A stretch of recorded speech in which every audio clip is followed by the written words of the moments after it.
இன்றே டவுன்லோட் செய்து உங்கள் ஃபேவரட் ஷோக்களை என்ஜாய் பண்ணுங்க.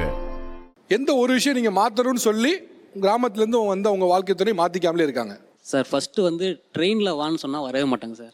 ட்ரெயினில் வர மாட்டாங்களா? இப்போ ஆக்சுவலாக நான் வந்ததே பார்த்தீங்கன்னா பஸ்ஸில் தான் வந்தேங்க. ட்ரெயினில் போகலான்னு சொல்லி கூப்பிட்டா சுத்தமாக வரமாட்டாங்க.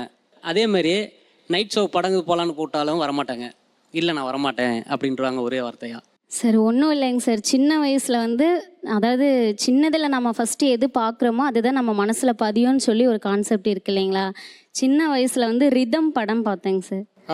அந்த ட்ரெயின் ஆக்சிடென்ட் அது எனக்கு மைண்டில் வந்துட்டே இருக்குங்க சார். பஸ்ஸில் நம்ம போகிறோம் அப்படின்னா அந்த டிரைவரை பார்த்துட்டே இருக்கலாம். அதே மாதிரி நான் நடு சீட்டில் உட்கார மாட்டேன், பேக் சீட்டில் போவேன், ஃப்ரண்ட்டில் தான் உட்காருவேன். டிரைவரை வாட்ச் பண்ணுற மாதிரியே தான் உட்காந்துட்டுக்குவேன். அதுக்கப்புறம் டிரைவருக்கு நான் டீ காஃபி வாங்கி கொடுப்பேன். ஏன் அப்படின்னா அவங்க தூங்குறாங்களா அப்படின்னு பஸ்ஸில் பார்க்கலாம், ஆனால் ட்ரெயினில் பார்க்க முடியாது. அப்படி ஒரு கான்செப்ட் என் மைண்டில் சின்ன வயசுலேருந்தே இருக்குங்க சார், அந்த ஒரு பயம். இப்போ பஸ் ஆக்சிடென்ட் ஆகிற மாதிரி படம் பார்த்தா என்ன செய்வீங்க? எங்கெங்கே போதும் இது மாதிரிலாம் பார்த்தா நடந்தே போயிருந்தீங்க? அது மெச்சூர்ட் ஆயிடுச்சுங்க சார். மெச்சூர்ட் ஆனால் இப்போ தான் நீங்கள் ட்ரெயினில் போக மாட்டீங்க, புரியுதா இல்லையா? அது இருந்தாலும் சின்ன வயசுல பார்த்தது அப்படியே மனசுல அப்படியே அதுக்காக கவர்மெண்ட் பஸ்ல கூட டிரைவர்ஸ்க்குலாம் நீங்க டீ வாங்கி கொடுத்தே இருப்பீங்களா? ஆனா டீ சாப்பிடல அது அவர் பல டைம் சொல்லியிருக்காருங்க சார். ஆனா நமக்கு உயிர் சேஃப் இல்லைங்க சார், உயிர் வேணுங்க சார். ஒரு டைம் போனா இன்னொரு டைம் கிடைக்காதுங்க சார்.